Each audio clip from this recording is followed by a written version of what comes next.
for another kidnap. Sa korte, hindi dapat extrajudicial. Dapat may judicial process. So, Tama. extrajudicial rendition.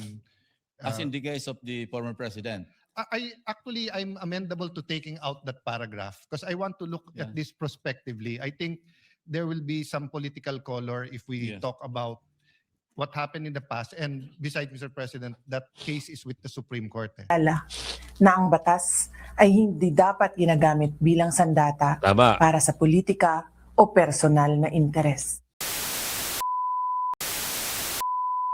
Yes. Good morning mga kasama. Nandito na naman si Kuya Goods nagbabalik. Siyempre kung di ka pa nakasubscribe, pasubscribe na lang po at hit mo na rin yung bell para lagi kang updated sa ating mga video. At kung gusto nyo sumali sa ating komunidad, andyan lang po yung join button. Maaari po kayo mag-join. Kaya pag-usapan natin itong kumakalat na balita na itong mga na-repatriate galing sa gitna silangan naging emotional at nagpahayag na sila ng kanilang mga sama ng loob dahil pinalalabas na itong mga na ito daw ay ni-repatriate. Sabi naman nila, hindi kami repatriated. Emotional na pahayag ng Pilipino sa passenger na sa NAIA. Sarili namin pera yan. O, kita nyo kasi nungalingan ng mga taga Polo, taga DMW. Ano yung pinapalabas nyo na nag-repatriate kayo? Aminin nyo na naubos na ang pondo. Wala nang pondo sa inyo. Kaya huwag kayong ganon. Ayon dito, sabi rito, kung babasahin natin, isang welcome na dapat sana'y puno ng pasasalamat na uwi sa matinding pagkadismaya at galit. Mga Pilipino passenger na galing Middle East, umalma sa pagbati ng gobyerno sa NAIA. Iginiit na sila mismo ang gumasto sa kanilang pag-uwi. Ito mo kalokohan ng mga... Para lang may masabi kayo, para lang meron kayong maipakita na umaaksyon kayo, anak ka ng bugi, kahit magsinungaling kayo, gagawin nyo. Para kayo yung amo nyo ha? Isip mo na naman tayo. Para kayong amo nyo. Hiling mangako, wala naman. So ngayon, umaaksyon sila, kasi puro pahiya na ginagawa ng mama doon sa Amerika. Mantakin nyo yung kagabi. Kanina madaling araw na upload natin. Diba? Sa bibig din nila nababanggit asa si Saldi ko hanggang ngayon. Pang-siyam na buwan na ata. Wala pa rin. Ang hirap. Puro kasinungalingan. Wala nangyayari. Kagaya nito, tinanong siya rito Sa sinseridad ni Pangulong Marcos nang sabihin niya na lalabanan yung corruption, especially sa flood control? With all due respect, no, hindi po. That is because there are standing allegations that he inserted 100 billion in insertions in the 2025 budget and 8 billion na ginamit for election. No? Hindi ka pa naniniwala. Bakit nakatuto kayo kay BP Sara? Diba? Tapos hindi kayo umingay doon sa impeachment ng ni Bongit. Ano nangyari? Diba? Ganun lang, simplihan nyo lang. Ngayon, ang iingay nyo sa impeachment ni BP Sara. Nakalusot yung pag-third and fourth. Ano ibig sabihin nun? Kaya kami, minsan, yung script nyo, galing-galingan nyo. Wala na kayong mapapaniwala. Ngayon, yung ito, usapin ng kay Madriaga. Hindi imbitado si Madriaga sa inauguration. Ano ito? Anong usapin ito? Alamin nga natin. We even have testimony from Miss Ana Magnaye. She's an events organizer that handled the inauguration of VP Sara, just to refute the insinuations na porke may picture si Madriaga with VP Sara during the inauguration. Close na siya. Close na siya. May picture siya. Nakita ko nakabarong siya. Ito ma'am, doon sa testimony ni Ana Magnaye, pinapakita niya doon na number one, hindi imbitado si Madriaga doon sa inauguration. He was just a last-minute replacement for Attorney Kilala because hindi nga kilala ni VP Sara si... Bakit sino ba itong attorney Kilala at pinasubstitute niya yan sa kanya? Si doon sa event na yun. Si Attorney Kilala, associate dean dati ng San Sebastian, doon nakilala to ni VP Eh, Sara. ba't naman niya kilala itong kidnapper? Because itong si Madriaga, na-convict na to actually before. Oh. In the early 2000s. Kliyente ni Kidnap- kliyente ba ni attorney kakilala? Hindi po. Pero ang nag-handle po ng appeal niya sa Supreme Court ay yung San Sebastian Legal Aid. I see. So doon niya nakilala itong si Attorney Ryan So, Kilala. siya, indigent client. Yes. Oo. So na-acquit siya doon, naging malapit siya sa mga staff faculty ng San Sebastian Law kasama itong si Attorney Kilala. Ginawa siyang parang alalay. Hindi naman. Naging magkaibigan sila. Akala ko Julalay. Kaya naman, ba may event, imbitado ito attorney, hindi siya makarating, siya, parang proxy ko. Ganyan. Grabe, no? Umatin lang ng inauguration, sinabi na bagman na kagad ni BP Sara. Diyos mio, marimar naman. So natatandaan nyo kung paano binakbakan ni Senador Marcoleta itong si Pinky. Natandaan nyo. Ngayon, sa sobrang hindi naman kasi abogado, mahilig pumapil, ngayon hindi niya alam kung ano yung terminology ng extrajudicial sa extraordinary rendition. Ano ang pinagkaiba noon? Kaya nagbukang tanga ito si Pinky nung humarap at nagkaroon ng debate sa plenary, laban dito kay Senator Alan Peter Cayetano. Alamin mo kung paano naging anga ito si Senator Pinky. Of support rather than interpellation. However, Mr. President, with the permission of the distinguished minority leader, I would like to be clarified first on the definition of extraordinary rendition. How would you define in your own terms, extraordinary rendition? Medyo matapang lang po, natatapangan ako doon sa extraordinary rendition. At the proper time, maybe I can introduce some amendments to just soften the language used. Actually, Mr. President, I had the same reaction when my staff showed me the draft because some of them have exposure in international law. So vis-a-vis ordinary rendition. So ordinarily, a local court issues the warrant, and then if there's an extradition request, then based on the extradition request, it's given to a local court. The local court will then issue its arrest warrant and then would allow the extradition. But for countries who allows extraordinary rendition. So some countries do not allow. For example, Venezuela, pero kinuha pa rin yung leader nila. So I think that was the intent to just emphasize that if it's not an extradition request, it will be a extraordinary rendition of arresting and what's the better word of exporting or of extraditing a Filipino? Yeah, I have a definition of extraordinary rendition. Yan na. Pakinggan nyo. Meron siyang sariling definition.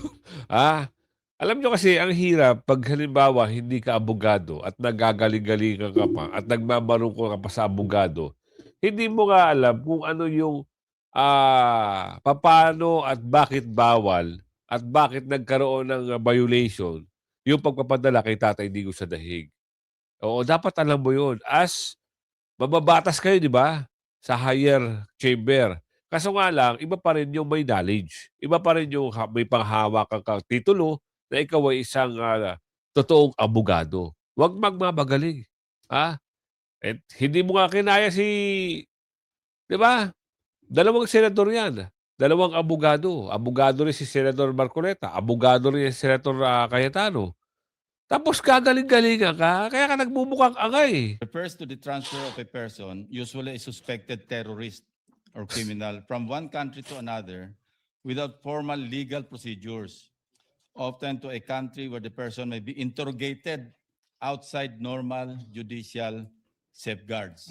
So it's quite strong, Mr. President. Yes. And if we're dealing with the ICC, I don't think the proper terms or any country that we have Ayun na. extradition treaty with, no?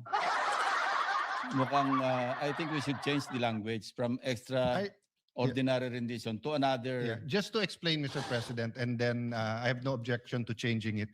It is really used by defense lawyers, not only in the ICC but other courts, Yeah, when yeah. someone is taken from their country and brought To the another international country. courts Oh, yeah. without first passing the local Yun. courts. But as you said, Mr. President, it's not only kasi may connotation by Yes. denotation. So I would be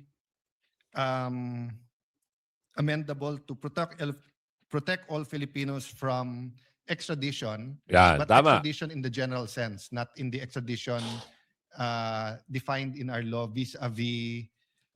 The complication here, Mr. Why President. not just use the rendition? Because Rendition. rendition simply means handing over a suspect to another jurisdiction. Wait. Paano naging suspect si Tatay Digo? 'Di ba? Kayo naman, no? Grabe naman kayo. Tsaka yun, yung sinasabi niyong rendition, o yung kung ano-ano man ang gusto niyong ipaliwanag dyan, wala hong jurisdiction ang ICC sa Pilipinas. Di ba nag-withdraw na ng 2019? Bakit alam niyo pag ito kakampi ng mga bangag, nagiging bangag na rin eh. Di ba? Kahit baluktot, kahit mali, gusto na ituwid. Parang si Bendalo. Ang hirap sa inyo, kahit pinagtatawanan na kayo ng sambayan ng Pilipino, sige pa rin kayo sa prinsipyo dahil meron nakapatong na maleta sa aray ko. Whether it's another country or an international court. I remember, Mr. President, in the Anti-Terrorism Act which I sponsored, there's a provision there prohibiting extraordinary rendition because we are referring to a terrorist. Kasi ang connotation, pagka sinabing extraordinary rendition, parang kinindap ng CIA, tapos dadalhin sa kanila para interrogate Yes. without going through the normal judicial processes. Point is well taken, and I see. Mr. President, would the Ayun na. term extrajudicial rendition be acceptable? Because basically, the point of the Ayun na. resolution is that kung sumama kusa yung Dapat. in-extradite, Ah. no problem. Pero kung tingin niya dapat punta siya sa korte, hindi dapat extrajudicial, dapat may judicial process. So would Tama. extrajudicial rendition As in the case of the former president. I'm amendable to taking out that paragraph because I want to look at this prospectively. I think there will be some political color if we talk about what happened in the past. And besides, Mr. President, that case is with the Supreme Court. So the bottom line of this Kita nyo, pinasok niya kagad yung kay Tatay Digong. Apektado ka? Di ba? Sabi niya parang, kagaya ng kay ex-president, kita nyo. Bakit galit ka kay Tatay Digong, ha? Galit din siya, no? Pero hindi niya alam, parang nagmukha siyang anga rito. Hindi niya alam yung terminology ng extrajudicial rendition tsaka extrajudicial rendition. Extraordinary rendition sa extrajudicial rendition. Ano ba pinagkaiba? Tuloy. solution is that if for whatever reason, a mistaken identity, sinasabi ng tao, hindi ako yan, sinasabi ng tao, he's innocent or wala tayong treaty doon, he can run to court before he is removed from the country. Yun lang naman po. Thank you, ang Mr. intention, President. Maybe we can, we can use extrajudicial rendition. Because if the person arrested by the custodial state will not go through the local court, at least for authenticity. Sabi ko na eh. Dapat ganun. Huwag ka nang kukontra. Kontra ka ng kontra, hindi mo naman pala alam. Bibi Sara Duterte, nanindigang kidnapping. Bakit nga naman? Hindi nila sa local court. At hindi siya pinapasok doon. Vice President siya. Diba, isipin nyo nga mabuti yun. Kaya nasabi niya, yung pahayag na ito. Diba? Kahit ikaw naman gawin sa iyo yun, wala kang hindi ka binigyan ng karapatan mo na dalig ka sa local court, ano masasabi mo nun? At bukod pa ron, ang anak mo na inaasahan mo na magtatanggol sa'yo, hindi rin pinapasok dahil abogado siya eh. Abogado ang anak ko. Siya yung mag-aano sa akin. Wala, walang ganun. Basta diniretso, sinakay nila sa Hague. Isang taon na lumipas, kahapon. Ang naganap na extraordinary rendition o kay dating Pangulong Rodrigo Duterte ay isang seryosong paalala na ang batas ay hindi dapat ginagamit bilang sandata Tama. para sa politika o personal na interes. Kidnapping at political vendetta. Ito ang paninindigan ni Vice President Sara Duterte sa umano'y iligal na pag-aresto kay dating Pangulong Rodrigo Duterte noong March 11, 2025. Sa kanyang inilabas na mensahe ngayong araw kasabay ng paggunita sa unang anibersaryo ng pagdadala kay FPRRD sa The Hague, sinabi nito na ang ginawa sa dating Pangulo ay maituturing na pagyurak sa karapatan ng isang individual na mapagkalooban ng patas na proseso sa sariling bayan. Ang pagyurak sa karapatan ng isang individual sa pamamagitan ng mga irregular na proseso ay hindi lamang pag-atake sa katarungan, ito ay hamon sa ating pambansang soberanya. Tama. Ang isang tunay na malayang bansa ay pinapatakbo ng sariling mga institusyon na malaya mula sa anumang panlabas na panghihimasok o dikta. Samantala, iginiit naman ni Davao City 1st District Representative Paulo Pulong Duterte na hindi makakalimot ang kasaysayan sa isinukli sa kanyang amang si dating Pangulong Rodrigo Duterte. Sa pahayag sa kanyang social media, sinabi nitong hindi lang ordinaryong petsa ang March 11, kundi isang paalaala na sinuklian ang anyay katapatan ng kataksilan, ang serbisyo ng persecution. Hindi anya makakalimot ang taong bayan at kasaysayan na ang huhusga. Bago ito, muli nitong binigyang diin na si dating Pangulong Duterte ang nagpahintulot na maihimlay sa libingan ng mga bayani ang dating Pangulong Ferdinand Marcos Sr. Samantala, hindi titigil ang abogado ni FPRRD na igiit sa International Criminal Court na pansamantala itong makalaya. Ayon kay Attorney Nicholas Kaufman, patuloy silang magsasampa ng apela sa ICC para sa interim release nito. He should be released. Listen, he's an 8-year-old man. He walks with a cane down the prison corridor. He shuffles because he's fallen over a number of times in prison. So the risk of flight, it's purely theoretical as far as I'm concerned. The intimidation of victims and witnesses, well, who are these victims and witnesses? We've discussed them at the confirmation hearing. The Wala victims naman eh. Wala nga silang may provide ng mga witnesses nila eh. Ang labo dito ng ICC. Diba? Ang hirap sa inyo, ayaw nyo pang magsitigil, tapos na ang usapan, tapos na ang confirmation, magdesisyon na kayo. Huwag nyo nang patagalin. Ano hihintayin nyo? May mangyari pang hindi maganda? Wow. Yun ba ang gusto ng amo nyo? Pag nangyari yan, magkakalintik-lintik talaga sila. Pag nangyari talaga, yung hindi magandang bagay na yan. Alam nyo bakit? Galit na ang taong bayan. Kung hindi kayo magdidesisyon na interim release lang hindi nyo pa maibigay, aba. Magsipag-resign na kayo dyan. Ito na naman si Papay. Meron naman siyang, relevant sa investigasyon. Rep, Papay, kinwestiyon ang dalawang legal team ni BP Sara. Talaga ba? Attorney ka ba? Bakit kine-question mo? Abogado ba to? Nagtatanong lang tayo, Yung dalawang abogado ni BP Sara, ay kinwestiyon niya. I think very relevant po na makita ko nga meron bang conflict of interest. Ito pong dalawang mga abogadong ito in their capacity as a lawyer and in their future capacity as a resource persons or witnesses. Well, malaking usapin ho yung pag-enter po na appearance ni Michael Poa at saka ni Reynold Monsaya kasi Ito naman, kaya nga abogado eh. Hindi mo ba alam, taga-depensa yan ng BP. Tapos i-questionin mo yung appearance nila. Bakit bigla raw pumasok yung appearance? Kung hindi yan, walang magtatanggol sa BP. Ganun ba gusto nyo na naging maging kayo na lang ang masunod? Hindi naman pwede yun. Saka magtigil-tigil ka na. Sagutin mo muna yung mali-maletang pera. Baka magulat kayo. Magulat kayo, isang araw na lang, talagang tao, mas dumami pa sa makikita nyo dito.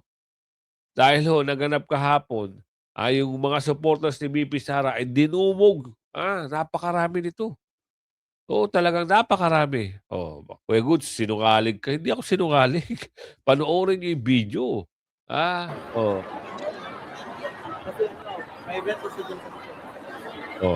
Tingnan nyo. Nagagawa ba ng amo nyo yan? Nagagawa ba ni Bangag yan? Napalibutan siya ng napakaraming supporters? Halos layuan nga siya eh.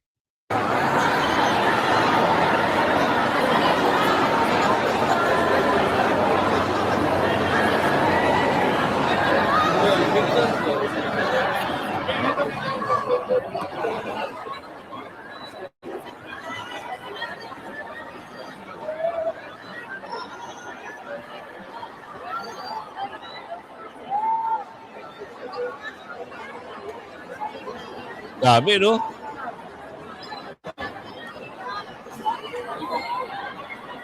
Hirap magbarado si Tom. Kailangan mo humiga. Humiga.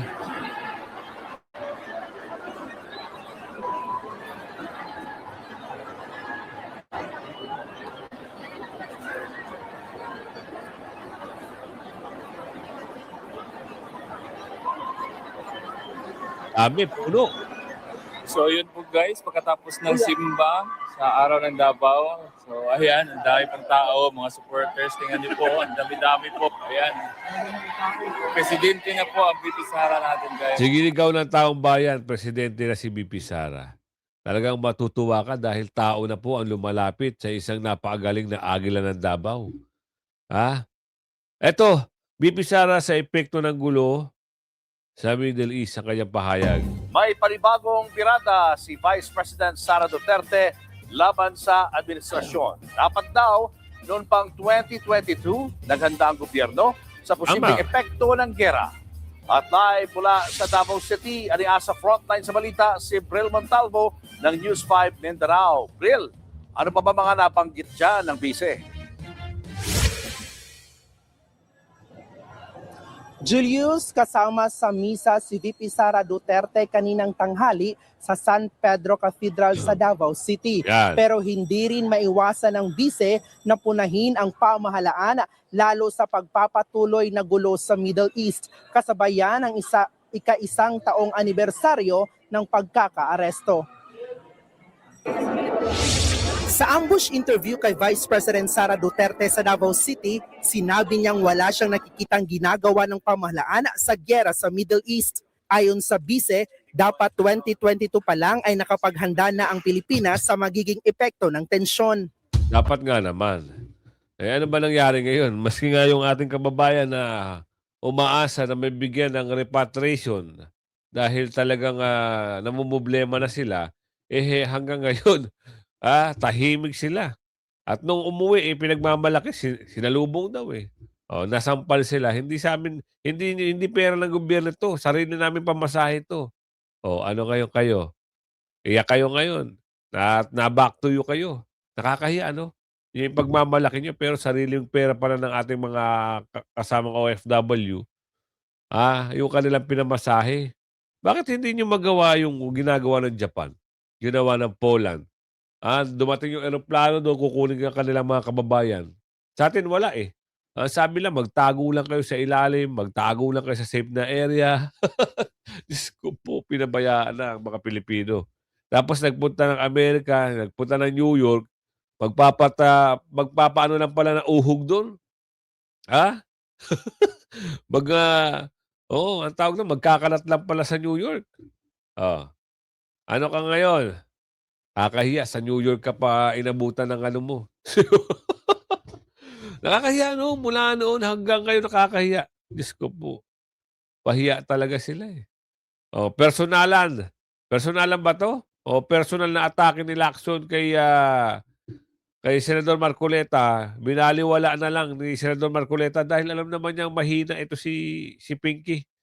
Kumbaga kung may utak ka, wag mo na patulan yung mga mahihina ang kokote. Para maging malinaw, ang gagawin natin, pag tutugma-tugmain po natin, privilege speech ni Senador Marcoleta, yung tanong, tapos ano yung naging sagot ni Senador Lacson. Para malinaw. Ha? Tingnan natin. At tapos, sa bandang huli, titingnan natin ano yung mga hindi na sagot. Okay. Ayun, Sige. So, ang magsisimula tayo noong Lunes. Lunes muna. Kasi yun ang pagtatagpin pinagbulan. na natin. Sige. Yun muna sa minority report. Sige. Sige nga, tingnan natin. Tapos ng 8 buwan, natukoy na ba kung sino ang mga walang hiya? Yan. Since the first Blue Ribbon hearing last August 19, 2025, the public has watched closely, anticipating the outcome of our inquiries and investigations. The demand for transparency and accountability did not subside. It has only grown louder. Despite the increasing public clamor for transparency and accountability, we are stuck in a maze of indecision and complacency, waiting for a report that has long been overdue. Mr. President, as early as December of last year, the minority submitted its observations, findings, and recommendations based on the initial 6 public hearings of the Blue Ribbon Committee and labeled it a minority report, for lack of a better term.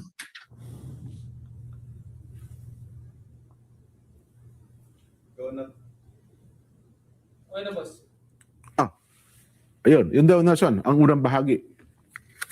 Yun na yun? Na nabitin akong konti. Ano? Doon mo simulan sa unang tanong, mga ilang minutes ba yun? Hindi, yun ang tinatanong, minority report. At least nasabi na, no? Asan yung minority report? Since December last year, sabi ni Senador Marcoleta. Anong sagot ni Senador Lacson? Panoorin natin. Continued the same litany in his speech yesterday, Mr. President. Let me count and rebut it once and for all. 1.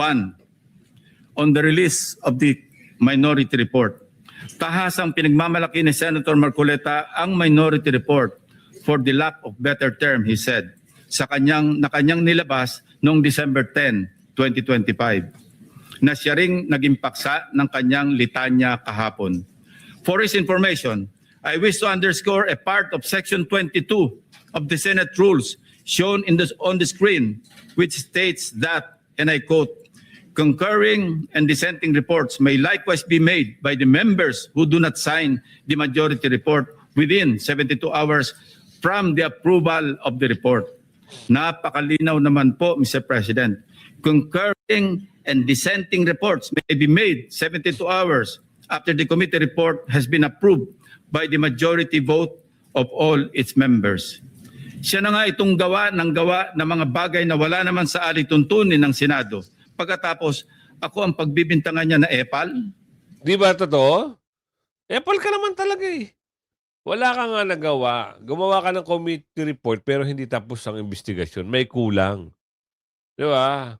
May kulang kaya nga hindi pinirmahan ni Senador Marcoleta eh. Ano ba ang kulang? Bakit hindi nyo kasi pinatawag? Pinatawag nyo man, hindi pumunta, tapos baliwala na lang. Ganun lang ba yun? Dapat, nung pinatawag yung si Balulong, may second ka rin, may segunda pa rin kayo. Kailangan nyo mapaharap. Kasi, ang tagal-tagal na, bakit hindi kayang, kahit sino hindi nila kayang ipaharap? Walang ganun eh. Wala nangyari. Diba? Hindi nila kayang iharap si Balulong. Yun laging problema. Yun ang tinatanong ng taong bayan eh. Nasa na ba si The Big Fish? Asa na ba yung issue na ito? Unti-unti na lang nawawala na sa isay. Unti-unti. Diyos ko po, Rodi. Kawawa. Kawawa talaga ang taong bayan. Nililin lang na malalaking dorobo. Nagsasabuatan sila. Para lang. Tuloy. He even had the audacity to declare, and I quote his speech, a submission anchored on the same hearings, 3 of which he actually presided, the same resource persons, and the same affidavits. Masasabi ba niyang pangbasura lang din ang lahat ng yun? At this point, Senator... Basura, dahil walang saysay, wala kayong napapanagot, wala kayong napapatawag. Puro lang kayo, kunyari, tapos papatay yun. Halimbawa, pag nagsasalita si Senador Marcoleta, pag nagkakaroon ng mga ganyang usapin, pinapatayin niyo eh. Ng mikropono eh. Diba? Yan ang pangit sa inyo eh. O ngayon, pinapalagang kayo. Wala kayong magawa. Nagmumukha kayong anga. Kasi wala kayong supporters. Diba? Tandaan nyo, si Senador Marcoleta, maraming kaibigan yan, maraming followers at subscribers yan. Marami sa kapatiran yan. Kayo, wala kayong kukunin boto. Pag sinabi doon sa loob na wag nyo na iboto mga dorobo na yon, wala kayo. Kahit sino pa sa inyo magbigay ng mga ano nyo, misa kasi pag election, di ba, nagbibigay ng mga, eto, tulong natin sa ano, tulong natin sa ganito, tulong natin sa ganere. Ngayon, wala na yun. Kahit magmamakaawa pa kayo. Hindi na kayo tutulungan ng isang religious group. Kawawa kayo. Yan, kung umabot ka sa video natin ito, huwag mo kalimutan mag-like, share, subscribe, at hit mo na rin yung bell. Hanggang sa muli. Ayun, lagi kayong antabay sa ating mga daily vlog. Bye-bye!